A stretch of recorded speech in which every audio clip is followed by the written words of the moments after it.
স্বাগত আপনাদের হল্লা বলের পর্দায়। বিস্তারিত খবরে যাব, কিন্তু তার আগে এক নজরে শিরোনাম।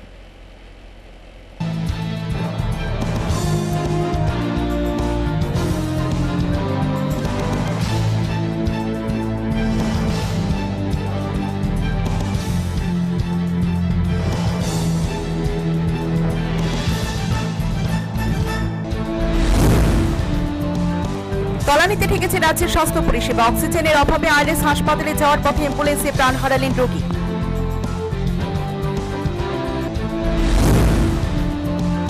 একাদশ শ্রেণী ফল ঘোষণাকে কেন্দ্র করে রাজধানী প্রাচ্য ভারতী স্কুলে চরম ছাত্র বিক্ষোভ। 152 জনের মধ্যে পাস মাত্র 15 জন।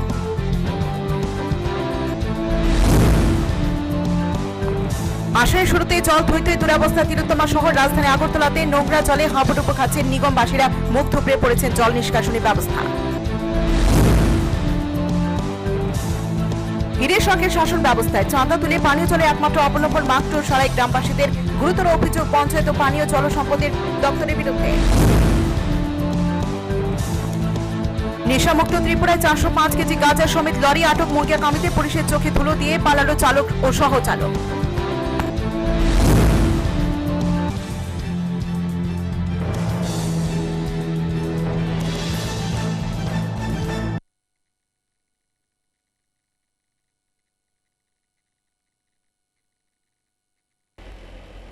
এখন বিস্তারিত।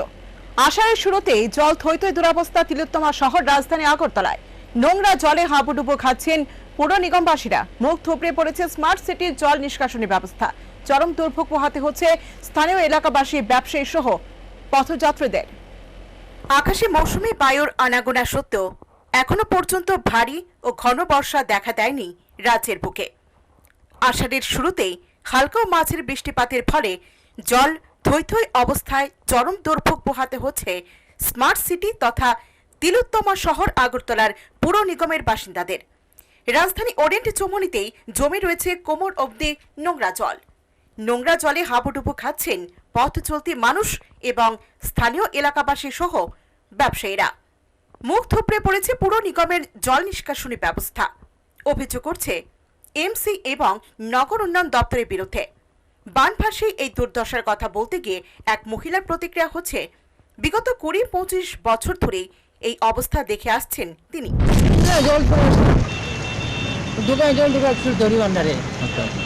জলের উপর দিয়ে চলে গেলাম আজকে অনেক বছর। আমার মানে এখন 72 ইয়ার্স। আমি অনেক 20-25 বছর দেখছি এই যে টাউনের সব মোটামুটি ইম্প্রুভ হয়েছে, কিন্তু এই জায়গাটা ইম্প্রুভ হয়নি। আজ কিন্তু ইম্প্রুভ হয়নি। কারণটা কি এটা জানেন? এই জায়গাটার জন্য, এই জায়গাটাই এমসির পক্ষ থেকে তো অনেকগুলো পাম্প বসিয়েছে আগরতলা শহরে এবং এমসির কর্মীরাও কাজ করছে। নিয়ে যায়, এত সময় লাগে না। আজকে নিচ্ছে না, যাচ্ছে না জলটা। এদিকে আগরতলা শহরের বানভাসী অবস্থা দূর করতে কোটি কোটি টাকা ব্যয় করা হলেও এখনো তার সফলতা পাচ্ছেন না নিগমবাসীরা। এই দুরবস্থা কবে দূর হবে সে কথা বলতে পারছেন না কেউ। Bureau report, Hallabol. হিরে সরকারের শাসন ব্যবস্থায় গ্রামবাসীদের কাছ থেকে চাঁদা তুলে সহায়ক হলো পানীয় জলের একমাত্র অবলম্বন অকেজু মাকটু। ঘটনা গন্ডাছড়া মহকুমার লক্ষ্মীপুর এডিসি ভিলেজের হলুদবাড়ি মঙ্গলচন্দ্রপাড়াতে। বিগত 2 বছর যাবৎ পানীয় জলের চরম সংকট মাথায় নিয়ে ভুগছিলেন গন্ডাছড়া মহকুমার লক্ষ্মীপুর এডিসি ভিলেজের হলুদবাড়ি মঙ্গলচন্দ্রপাড়ার বাসিন্দারা। কারণ পাড়ার পানীয় জলের একমাত্র আধার মাকটু নষ্ট হয়ে পড়েছিল সেখানে। গত 2 বছর যাবৎ স্থানীয় পঞ্চায়েত এবং পানীয় জল সম্পদ দপ্তরের কার্যালয়ে বারবার মাথা ঠুকলেও সে বিকল্প মাকটু সারের কোনো উদ্যোগ নেওয়া হয়নি বিপন্ন সেই গিরিবাসীদের জন্য। অবশেষে গ্রামবাসীদের কাছ থেকে চাঁদা তুলে মাকটু সারাই করলেন গ্রামবাসীরা। মঙ্গলচন্দ্রপাড়া হলো জারে মাত্র তা অসুবিধা হয়েছে, জল খাইতে নষ্ট হয়েছে। 2 বছর হইব মনে হয় নষ্ট জানাইছে, তো অভিযোগ ইয়া হয়েছে, তবু ঠিক করে না। তো আমি টাকা তুলি আরে নিজে ওই ঠিক করছি। গ্রামের মানুষ দিছে কয়েকজন ধরে 7-8 তো 9 পরিবার হইব দিছে। 50 টাকা দিছে, যেও পারে 100 টাকা দিছে। ওই আমার নিজেরা আমি কইছে দেখা আমার ব্যাস পড়ছে। আরে এখন তো জল ভাইয়া খুশি হই সবাই গরমে আইলেও খাইতে পারে ফ্যাট বুড়া স্নানও করতে পারে কাজে থেকে আয়া স্নান করতে পারে দুপুরে হলেও নিতে পারে সকালে হইলে বুড় সকালেও নিতে পারে কোনো অসুবিধা নাই। এদিকে মাত্র সারাই হওয়ার পর এখন পানীয় জল পাচ্ছেন হলুদপাড়ি এলাকার মঙ্গলচন্দ্র পাড়ার বাসিন্দারা। খুশি সকলে। এক ত্রিপুরা শ্রেষ্ঠ ত্রিপুরা মডেল প্রশাসনের তোতে স্বাদ হজম করলেন গ্রামবাসীরা। Bureau report, হালাবোল।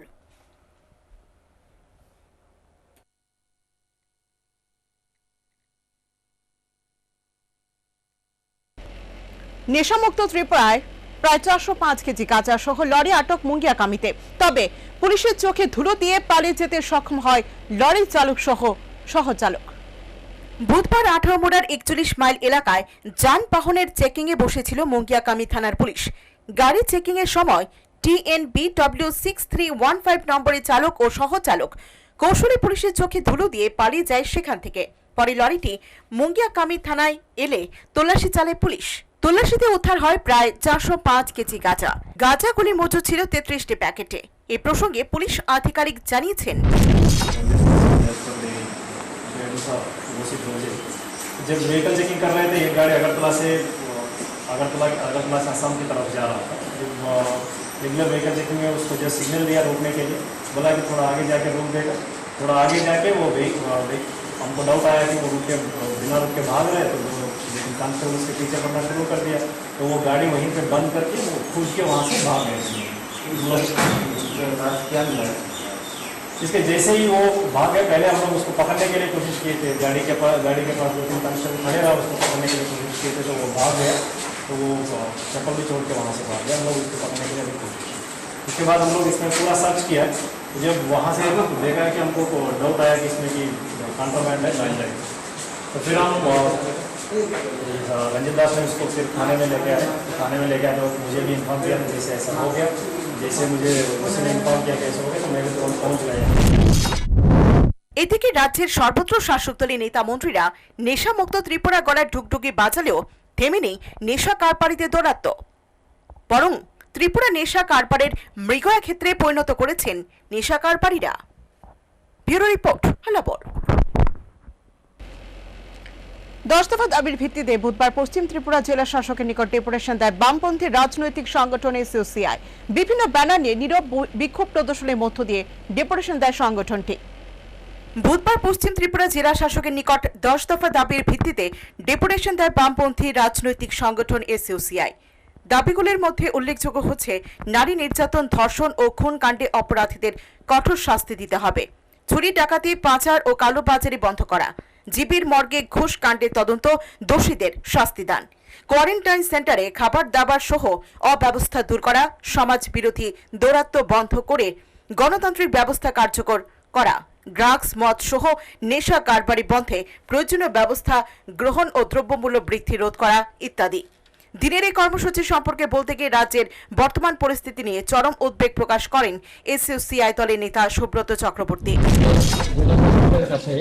ডেপুটেশন দিচ্ছি মূলত প্রথমত দাবি হিসেবে আমরা যেভাবে নারী নির্যাতন, নারী হত্যা, নির্যাতন বাড়ছে, এটার দৃষ্টান্তমূলক শাস্তি দিতে হবে। দ্বিতীয়ত আমরা আমাদের দাবি হচ্ছে যে এই যে কোর্টে স্ট্যাম্প পাওয়া যায়, ওখানে ই স্ট্যাম্প যাতে পাওয়া যায় এবং এই দ্বিগুণ চতুর্গুণ টাকায় পাওয়া যাচ্ছে, এটা যাতে সহজ মূল্যে পাওয়া যায় তার ব্যবস্থা করা, এবং এই জেলাতে পশ্চিম জেলাতে যাতে কাজের ব্যবস্থা হয়, এই কুয়েপ এবং রেগার, কারণ কাজ নাই অঞ্চলে, মানুষ খুব যন্ত্রণায় আছে। এইরকম প্রায় 10টা দাবি, এই দাবির ভিত্তিতে আমরা আজকে গেছি। আপনার নামটা? আমার নাম সুব্রত চক্রবর্তী। আপনি মানে আসংগঠন নাকি? এদিন প্লেকার্ড নিয়ে বিক্ষোভ প্রদর্শন করে সংগঠনটি। Bureau report, হালাবোল।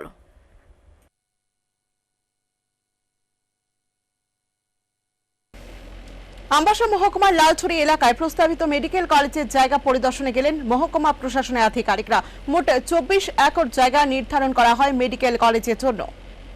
বুধবার ধলাই জেলা আমবাসা স্থিত লালছড়ি এলাকার প্রস্তাবিত মেডিকেল কলেজের জায়গা পরিদর্শনে যান মহকুমা প্রশাসনের আধিকারিকগণ।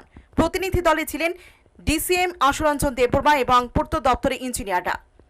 এদিকে প্রস্তাবিত মেডিকেল কলেজের জন্য 24 একর জায়গা নির্ধারিত হয়। এর মধ্যে 10 একর জায়গা রয়েছে ধলাই জেলা হাসপাতালের, বাকি 14 একর জায়গা দেখা হয়েছে লালছড়িতে। Identification of plot has been started for setting up of 100-seated medical college in Dholai district at Ambassa as proposed by Honorable MP Sri Robati Mohan Tripura. So far our work has started during the month of February.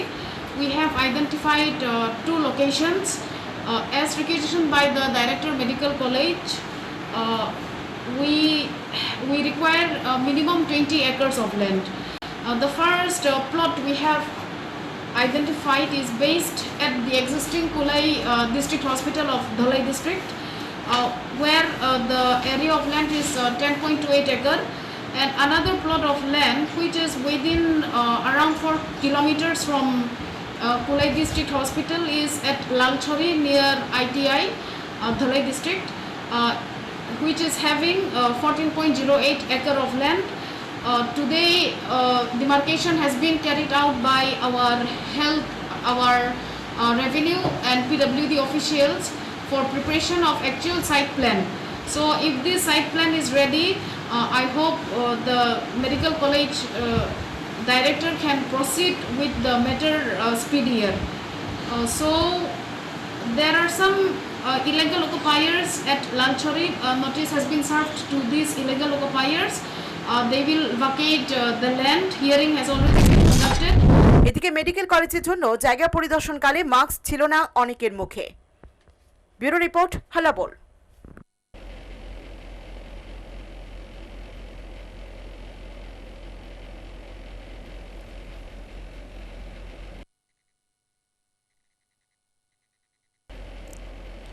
একাদশ শ্রেণী ফল ঘোষণাকে কেন্দ্র করে রাজধানী প্রাচ্য ভারতী স্কুলে ছাত্র বিক্ষোভ। 152 জনের মধ্যে পাশ করলো মাত্র 15 জন। স্কুলের পঠন পাঠন এবং ফল নিয়ে ক্ষুব্ধ অভিভাবক মহল। পরিস্থিতি নিয়ন্ত্রণে আনতে মোতায়েন করা হয় পুলিশকে। বহুদিন পর বুধবার প্রকাশিত হয় একাদশ শ্রেণীর পরীক্ষার ফল। একাদশ শ্রেণীর ফল ঘোষণাকে কেন্দ্র করে রাজধানী প্রাচ্য ভারতী স্কুলে চরম ছাত্র বিক্ষোভ দেখা দেয়। ছাত্রছাত্রীদের অভিযোগ হচ্ছে তারপর আমরা এক্সাম শেষ, মান্থলি এক্সাম 2টা শেষ, তারপর আমরা বই পাইছি। সারা বছর নিয়ম এভাবেই চলতেছে। রেজাল্টের সময় হঠাৎ করে নিয়ম চেঞ্জ হয়ে গেছে। 152 জন এক্সাম দিছে, 15 জন শুধু পাস করছে। আমরা ক্লাসটা কিচ্ছু হয়েছে না ঠিক মতো। প্র্যাকটিক্যাল আমরা স্যারের উজ্জা কইছি যে প্র্যাকটিক্যাল স্যার করার নেন, প্র্যাকটিক্যালও কিচ্ছু হয়েছে না। আমরা যদ্দূরা দেওয়া হয়েছে প্র্যাকটিক্যাল আমরা উদ্দূরা টাইম মতো আইনা স্যার দিয়ে দিছি প্র্যাকটিক্যাল। টিচাররা না ক্লাস শুরু হয়েছে, বেল ফিরে থাকে, তারপর আধা ঘন্টা 45 মিনিটের কাজ 20 মিনিট পরে ক্লাসে ঢুকে টিচাররা। আজকে সমস্যা আমরা এটাই, স্টুডেন্টরা সবাই চাইতেছে 152 জন এক্সাম দিছে, 15 জন স্যার কেমনে পাস করেছে। সব অন্যান্য স্কুল, কামিনী কুমার স্কুল, শিশুদের স্কুল, অন্যান্য সব স্কুল স্যার আমরা 152 জন এক্সাম দিছে, শুধু 15 জন পাস করছে। অল স্ট্রিম, সায়েন্স, কি করে আর্টস আর কমার্স। এই বিষয়টা নিয়ে তারা কেমন করেছে আমরা এমন হেডমাস্টারের সঙ্গে কথা হইছে। হেডমাস্টারের উপর কত হয়েছে, গভর্নমেন্ট অর্ডার আছে কোনো সব স্কুল কেমনি 90%, 96%, 80% পাস করছে। আমরা স্কুল 2% করছে না 100 থেকে। হয়েছে প্রথমে আমরা 10টার সময় স্কুলে আসি, তারপর তারা কাছে 12টার সময় মিটিং আছে।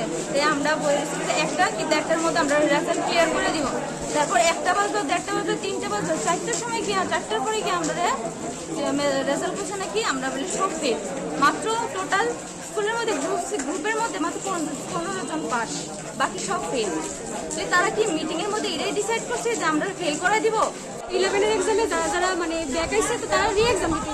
তো স্যার স্কুল খুলবো যে 11 আগস্ট মাসে, তো আমরা আগস্ট মাসে যদি রি এক্সাম দিই তাহলে আমরা মানে রেজাল্ট হবে সেপ্টেম্বর মাসে, ঠিক আছে। তো সেপ্টেম্বর মাসে আমরা 12 এর পড়াটা কবে করব? 3 মাসের মধ্যে কি আমরা কাপড়ের মধ্যে 12 এর ফাইলটা করে শেষ করতে এটা আমরা কবে কি? তো এর দায়টা কি হেরা নিব? 12 এর দায়টা নিত না। তো এটা তো আগে রেজাল্ট দিতাম না, স্যার খাতা দেখানো হয়েছে না, কিচ্ছু হয়েছে না। ক্লাস তো হয়েছেই না, সাইকোলজি ক্লাস কোনো খালি 4 দিন করছে। আরে স্যার ক্লাসই করছি, প্র্যাকটিক্যাল হয়েছে না। প্র্যাকটিক্যাল তো করছেন না, অন্যান্য সব স্কুলে সাইকোলজি হইতেছে, সপ্তাহে 2বার প্র্যাকটিক্যাল হইতেছে, আমরা কোনো প্র্যাকটিক্যাল নাই। তো গাফিলতি আছে। আর 152 জনের মধ্যে কেমনে 15 জন পাস করে? তাহলে বাকি জন কিনা পুরো ব্ল্যাঙ্ক রেখে দিছে খাতা। এরপরে প্রজেক্টের নাম্বার আছে, তো এটা কো আমি তো এটাই বুঝতেছি।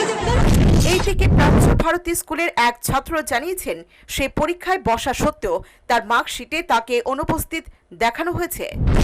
স্যার আমি হিস্ট্রি এক্সাম দিচ্ছিলাম, হিস্ট্রি এক্সাম দিচ্ছি নম্বরটা, তারপরে দিয়েছে আমার কিন্তু একটা প্রগতি দিচ্ছে, প্রগতি দেওয়া হয়েছে হাফেলি পরীক্ষার সময়, হাফেলি পরীক্ষার সময় দেওয়ার পরে তারপরে হচ্ছে আমার এই হিস্টোরি এক্সামে ব্ল্যাঙ্ক, মানে হিস্টোরি এক্সাম ব্ল্যাঙ্ক অ্যাবসেন্ট আর কি।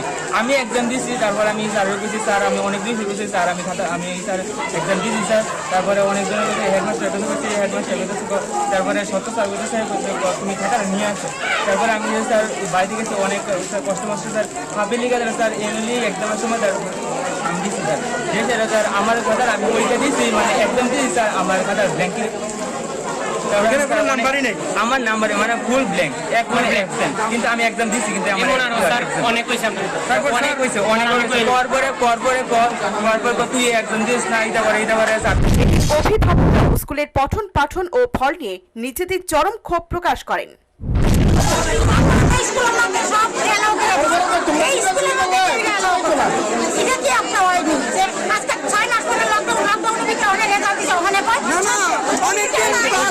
গ্রুপে 104 জন স্টুডেন্ট আসছে, 104 জন স্টুডেন্টের মধ্যে শুধু 5 জন পাস,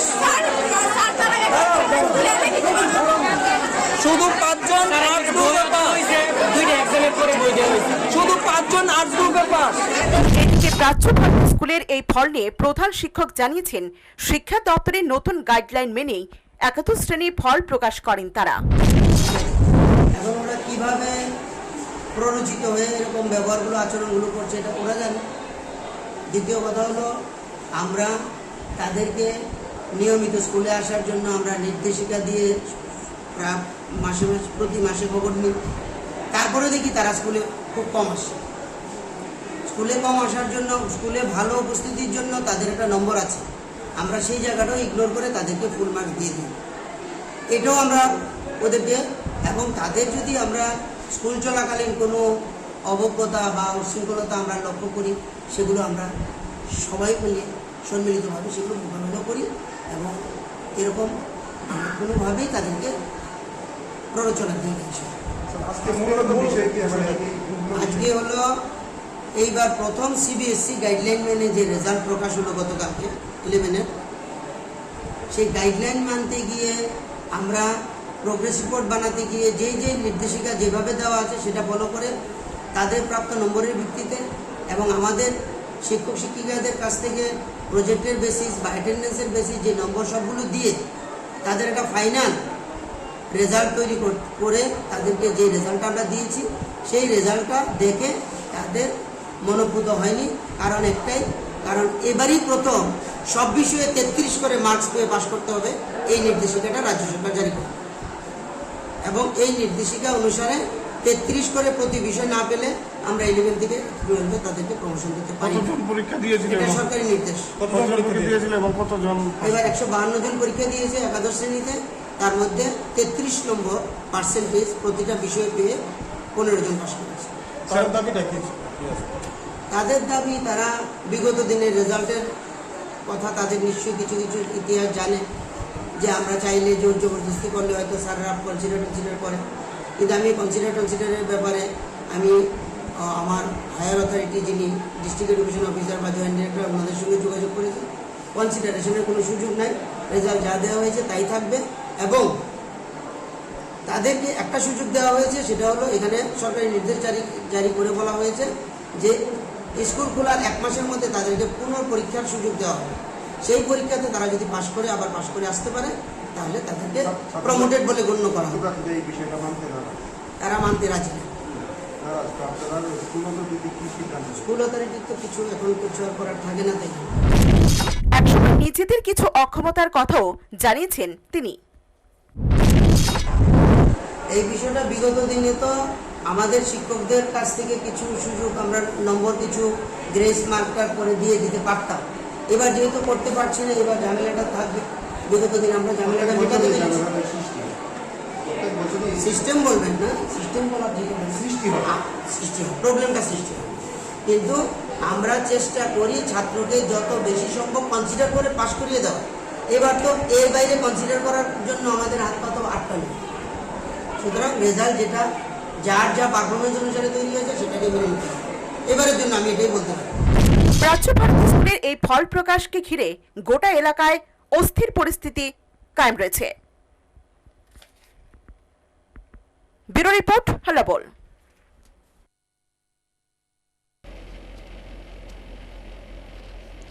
রাজ্যের বুকে উদ্বেগজনকভাবে বাড়ছে করোনায় আক্রান্ত রোগীর সংখ্যা। এরই মধ্যে বুধবার এজিএমসি এবং হাপানিয়া থেকে ছাড়া পেলেন 123 জন করোনা আক্রান্ত রোগী। চিকিৎসার পর অবশেষে বাড়ির উদ্দেশ্যে রওনা দিলেন তারা।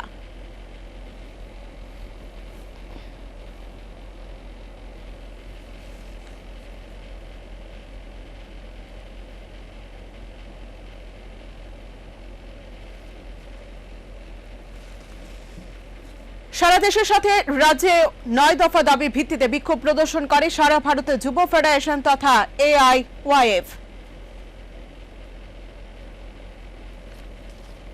দাবিগুলির মধ্যে উল্লেখযোগ্য হচ্ছে করোনা এবং লকডাউনে বিপন্ন মানুষকে 6 মাসের জন্য মাসিক 10,000 টাকা আর্থিক সাহায্য দান, নাগরিকত্ব সংশোধনী আইন প্রত্যাহার করার আন্দোলনে যুক্তদের গ্রেপ্তার বন্ধ করা, বেসরকারি হাসপাতালকে জাতীয়করণ করা ইত্যাদি। AIYF দেশব্যাপী 9 দফা দাবির ভিত্তিতে আন্দোলন কর্মসূচির ডাক দিয়েছে। এর মধ্যে যে গুরুত্বপূর্ণ দাবিগুলো, এগুলো হচ্ছে যে আগামী 6 মাস আমরা দাবি জানাচ্ছি যে প্রত্যেক গরিব পরিবারকে APL BPL এর কোনো সীমা না মেনে সবাইকে 10,000 টাকা করে প্রতি মাসে প্রদান করা, এবং এই যে কোভিড-19 মহামারী তাকে ঠিকঠাকভাবে ট্যাকেল করার জন্য, তার বিরুদ্ধে লড়াইয়ের জন্য প্রত্যেক যে বেসরকারি হাসপাতালগুলো আছে তাদেরকে যেন সরকার সাময়িকভাবে জাতীয়করণ করে এই গরিব মানুষকে চিকিৎসা সেবা প্রদান করে। কারণ আমরা দেখছি বিভিন্ন বেসরকারি হাসপাতাল আপনার সব টেস্টের নামে, PPE কিটের নামে একটা ব্যবসা চালু করেছে। তাই আমরা চাচ্ছি সরকার এই বেসরকারি হাসপাতালগুলোকে জাতীয়করণ করুক। আমরা চাচ্ছি যে এই যে মহামারীর সুযোগ নিয়ে এই সরকার এই যে বিভিন্ন মানবাধিকার কর্মী যারা নাগরিক সংশোধনী আইনের বিরুদ্ধে আন্দোলন করছে তাদেরকে গ্রেপ্তার করছে, এদের গ্রেপ্তার বন্ধ করতে আমরা দাবি জানাচ্ছি।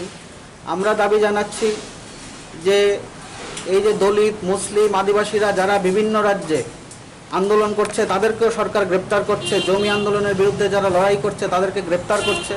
এই গ্রেপ্তার অবিলম্বে বন্ধ করতে হবে। এরকম ইত্যাদি 8 দফা দাবির ভিত্তিতে আজকে আমরা সারা ভারত যুব ফেডারেশন দেশব্যাপী আন্দোলনের ডাক দিয়েছে। ব্যুরো রিপোর্ট, হ্যালো বল। তলানিতে গিয়ে ঠেকেছে রাজ্যের স্বাস্থ্য পরিষেবা। অক্সিজেনের অভাবে আইলাস হাসপাতালে নিয়ে যাওয়ার পথে সরকারি অ্যাম্বুলেন্সে প্রাণ হারালেন এক রোগী। মৃত রোগীর নাম তরুণ সিনহা, বাড়ি বাধারঘাট। অসহায় রাজ্যবাসী। ক্রমে ক্রমে তলানিতে গিয়ে ঠেকেছে রাজ্যের স্বাস্থ্য পরিষেবা। সুদীপ কাণ্ডের পর এখন অবধি নতুন করে কাউকে স্বাস্থ্যমন্ত্রীর দায়িত্ব দেয়নি বিজেপি IPFT জোট সরকার। এরই মধ্যে রাজ্যে চিকিৎসা পরিষেবা নিয়ে বারবার বহু অভিযোগ সামনে এসেছে রাজ্যবাসীর। এবার অ্যাম্বুলেন্সে অক্সিজেনের অভাবে প্রাণ হারালেন বাধারঘাটের তরুণ সিনহা। ঘটনার বিবরণে জানা যায়, বুধবার দুপুর 2টা নাগাদ হসপিটালে ফোন করা হয় হার্টের রোগী তরুণ সিনহার বাধারঘাট স্থিত বাড়ি থেকে। পরে অ্যাম্বুলেন্স গেলেও রোগীকে সঙ্গে সঙ্গে অ্যাম্বুলেন্সে না তুলে রোগের বর্ণনা জানতে চায় অ্যাম্বুলেন্সে থাকা স্বাস্থ্যকর্মীরা। পরে সময় ব্যয়িত হওয়ার পর অ্যাম্বুলেন্সে রোগীকে তোলা হয়, কিন্তু সেই অ্যাম্বুলেন্সে রোগীর জীবনকে সাপোর্ট করার মতো কোনো কিছুই ছিল না। এমনকি অক্সিজেনের যে সিলিন্ডার রয়েছে তাতে অক্সিজেন ছিল না বলে জানিয়েছেন তরুণ সিনহার মেয়ে কাবেরী সিনহা। কেন কেন সে আমার প্রশ্নের উত্তর দিতে পারলো না। সে আমরা কি লিখা কইছে যে অ্যাম্বুলেন্সে অক্সিজেন আছে, অ্যাম্বুলেন্সে অক্সিজেন সিলিন্ডার খালি, পুরো খালি। তাহলে কি লিখা মিথ্যা? সে একটা কার্ডিয়াক অ্যারেস্ট পেশেন্ট কানতে দেব, অ্যাম্বুলেন্সের মধ্যে কি লিখা অক্সিজেন নাই, বেসিক লাইফ সাপোর্ট কি লিখা নাই অ্যাম্বুলেন্সের মধ্যে? কি জানে আমার মা আছে, আমার মা কি করবো? অপারেটর কোথায়? স্বাস্থ্যকর্মী অপারেটর কোথায়? অপারেটর এদিকে থাকতে হবে, জিজ্ঞেস করতে হবে ওকে কি হয়েছে কিটা। এমনভাবে গাফিলতি করলে হবে না। অনেকে সাক্ষী আছে যারা আমরা কেউ আয় যায় না আনছে কোন জায়গা থেকে? বাজারঘাট থেকে আনছে আমার কোন সময় ফোন করছে, কোন সময় ফোন করছেন, কতক্ষণ লাগছে? ফোন করছিল পরিষেবা ফোন করছিল অ্যাম্বুলেন্সে 2টা 3-এ ফোন করছে। অ্যাম্বুলেন্স আইছে কয়টায়? অ্যাম্বুলেন্স আসার পরেও ওইখানে 10 থেকে 15 মিনিট অ্যাম্বুলেন্সটা দাঁড়ানো ছিল। কেন? আমি বারবার কইতাছি যে ওনারে আপনি হিস্ট্রি বড় শুনেন। না না না 102 এর সরকারি অ্যাম্বুলেন্স। আমি বারবার অ্যাম্বুলেন্সের পরিষেবা নাই দাদা, সরকারি অ্যাম্বুলেন্সের পরিষেবা নাই। আমি বারবার এই লোক ছেলেটারে কইছি যে আপনি আগে নিয়ে অ্যাম্বুলেন্সে তুলেন, আপনি হিস্ট্রি লাইফ হিস্ট্রি আপনি যাইতে যাইতে কোথাম পারো। তখন তাই তুলছে না কইছে আমরা লাইফ হিস্ট্রি না জানি তুলতে পারতাম না। একটা মানুষ মারা গেছে তোমাকে লাইফ হিস্ট্রি দিয়ে তুমি কি করবা? ট্রাভেলিং কোনো ইয়ে আসেনি, আমি বলছি না তাহলে কোনো ওখানে গেছে না তাহলে বাড়িতেই আছে। ব্যাংকে চাকরি করতেন, রিটায়ারমেন্ট আইছেন 3-4 মাস। তরুণ ছিলাম। দেখেন ভালো করে তুলে নেন, মুখটা ভালো করে তুলে নেন। অক্সিজেনের অভাবে আমার বাবার মৃত্যু হয়েছে। আমি স্বাস্থ্যমন্ত্রীর আমি উল্লেখ করে কইতেছি যে এটা কি আপনাদের পরিষেবা স্যার? এটা কি আপনাদের পরিষেবা? অ্যাম্বুলেন্সে মানে বেসিক লাইফ সাপোর্ট থাকতো না, এটাই কি আপনাদের পরিষেবা? এরকম পরিষেবা হলে ত্রিপুরা রাজ্যের কোনো পেশেন্ট বাঁচতো না স্যার, ত্রিপুরা রাজ্যে কোনো মানুষ থাকতো না। আপনারা তো কথা দিয়েছিলেন আপনারা, ত্রিপুরা রাজ্যের মানুষের তো স্বাস্থ্যমন্ত্রী কথা দিয়েছে তারা অ্যাম্বুলেন্স দেবো, ভালো পরিষেবা দিব। এটা কি পরিষেবা স্যার? আমি আপনার কাছে জানতে চাই, আমি স্বাস্থ্যমন্ত্রী স্যারকে বলতেছি, আমি আপনার কাছে জানতে চাই এটা কি পরিষেবা? যে সাধারণ অক্সিজেনের অভাবে আমার বাবা মারা গেল, যে জায়গাতে আমরা যখন অ্যাম্বুলেন্স ডাকাইছি তখন আমরা পরিষ্কার করে দিয়েছি যে আমার বাবা হার্ট অ্যাটাক করছে, হার্ট অ্যাটাকের পেশেন্ট তাই। ওই জায়গাতে কোনো অক্সিজেন নাই, কোনো বেসিক লাইফ সাপোর্ট নাই, সিপিআর নাই, কিচ্ছু নাই। আপনার নাম ম্যাডাম? আমার নাম কাবেরী সিনহা, আমি তাইলের মেয়ে। ওনার নাম? ওনার নাম তরুণ কুমার সিনহা। আর এরকম মেয়েরা জন্য হাত জোর করে কইতাছি, আর আমার মেয়ের কাছ থেকে তার বাবারে কাইটা দিয়েন না। আমরা জানি আমরা কি হারাইছি, সব হারাইছি আমরা। পারবেন বাবারে ফিরাই দিতে স্বাস্থ্যমন্ত্রী সাহেব? পারতেন না কোনোদিন। ত্রিপুরা রাজ্যের কোনো স্বাস্থ্যমন্ত্রী পারতেন আমার বাবারে ফিরাই দিতে। তবে হাত জোর করে আপনার কাছে অনুরোধ করতেছি, কোনো মা মেয়ের কাছ থেকে তার বাবার এইভাবে কাইটা নিয়েন না। এদিকে অক্সিজেনের অভাবে রোগী মৃত্যুর ঘটনায় চরম ক্ষোভ দেখা দেয় রোগীর আত্মীয় পরিজনদের মধ্যে। অপরদিকে জিপিকে কোভিড হসপিটাল বানানোর পর আইএলএসকে রেফারেল হাসপাতাল হিসেবে চিহ্নিত করে রাজ্য সরকার। এবার রাজ্যের স্বাস্থ্য পরিষেবা নিয়ে উঠল গুরুতর অভিযোগ, আর রাজ্যের মুখ্যমন্ত্রী বইছেন এক ঝাঁক দপ্তরের বোঝা। Bureau report, Hallabol. শেষ করার আগে আরো একবার শিরোনাম।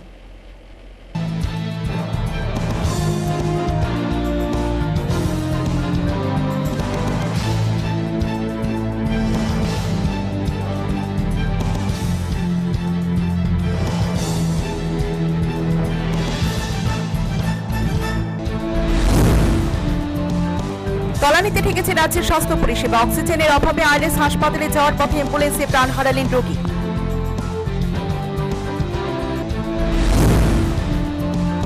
একাদশ শ্রেণী ফল ঘোষণাকে কেন্দ্র করে রাজধানী প্রাচ্য ভারতী স্কুলে চরম ছাত্র বিক্ষোভ। 152 জনের মধ্যে পাস মাত্র 15 জন।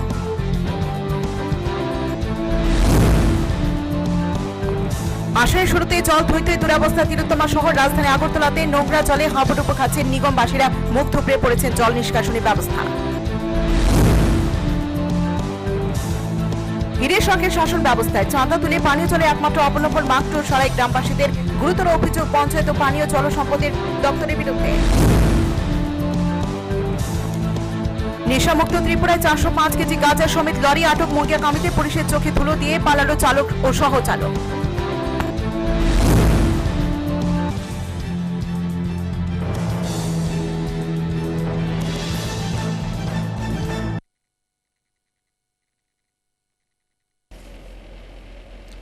এখন এই পর্যন্তই। ততক্ষণে চলার পথে সময়ের সাথে মানুষের পাশে। হ্যালো বল।